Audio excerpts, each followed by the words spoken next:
Sekolah mana tu yang tulis ni kak? Ini 6 posin. Mana ni 6 mana ada kepala ke atas? Ini 6. Ini 6 posin. Okey, kalau ini 6, yang ni? Pandangan mata kasar saya, mata saya sendiri, sebelum saya masuk kedai ni, saya nampak warga asing yang jaga kaunter. Kak cakap, kak jaga. Pandangan saya, dia jaga dulu, baru dia beredar lepas kak nampak kita punya kereta. Tapi tu luar bidang kuasa saya. Tapi saya nak tegaskan benda tu, kita nampak dia yang jaga dulu. Ketiga, pasal lesen gas tadi. Saya dah bagi akak masa, akak tak dapat pamerkan kepada saya lesen gas akak. Itu pun jadi satu kesalahan. Sebab bila ada lesen, kena pamerkan. Saya anggap akak manager. Sebab orang putih saya bagi. So saya bagi akak pangkat tu manager. So biarlah akak yang bertanggungjawab sebab kita jumpa akak dekat sini. So kita teruskan. Saya sasul lagi dah. 2 kali sasul lah. Tu jangan. Tak payah nak mengalu aku. Ni apa kak?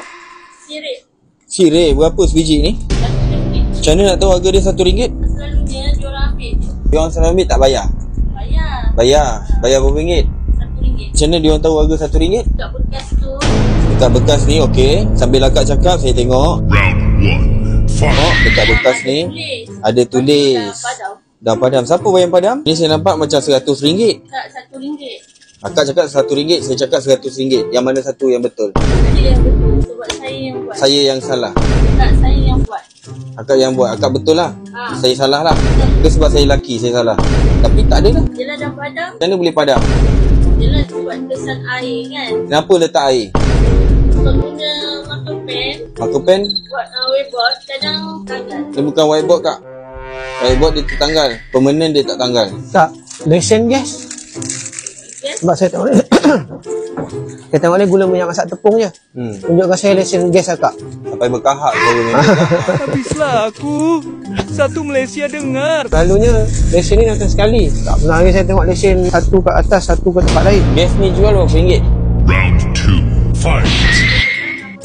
Tapi sini RM26, 5 posen. Budak yang tulis. Budak mana? Budak sekolah mana tu yang tulis ni kak? Ini 6 posin. Mana ni 6 mana ada kepala ke atas? Ini 6. Ini 6 posin. Okey, kalau ini 6, yang ni? Ini 6 posin. Tak. Akak biar betul kak. 6 dengan 5 ada beza kak. Betul. Ke saya yang sekolah tak habis ni? 6 posin. 6 posin. Ni 6, dah buat bentuk 6. Ini ada kepala dia. 6 posin. Ini bukan ni. Ini 6 posin. Malas aku nak cakap dengan dia ni. Dia je nak menang. Berapa ringgit sekilo? Lalu pada RM4. Kadang-kadang akak yang main tukar-tukar harga. Dia sebab apa tau? Harga ni kena letak. Sebab akak cakap macam ni lah. Kadang-kadang RM4, kadang-kadang RM5. Tak boleh. Customer tu datang, dia tengok satu harga je. Dia tak boleh tengok ada 2-3 harga, tak boleh. Satu harga RM4. Jangan akak cakap dia kadang-kadang harga ni, tak boleh. Orang yang datang dia beli, dia tengok harga tu. Sebab kita kena tengok poket dia ada berapa. Dia dah tengok dah, yang ni harga RM4. Okey, aku mampu beli. Tapi kalau akak cakap kadang-kadang macam tu, itu yang tak nak tu. Saya dah lah layu. Tu tengok dalam. Tengok air dalam dia ni. Apa jadi ni? Ambil sakit saya. Macam berkahak air punya. Keladak ni. Ni tukar air lah. Bersih-bersih lah. Nak jual, nak bagi orang makan ni.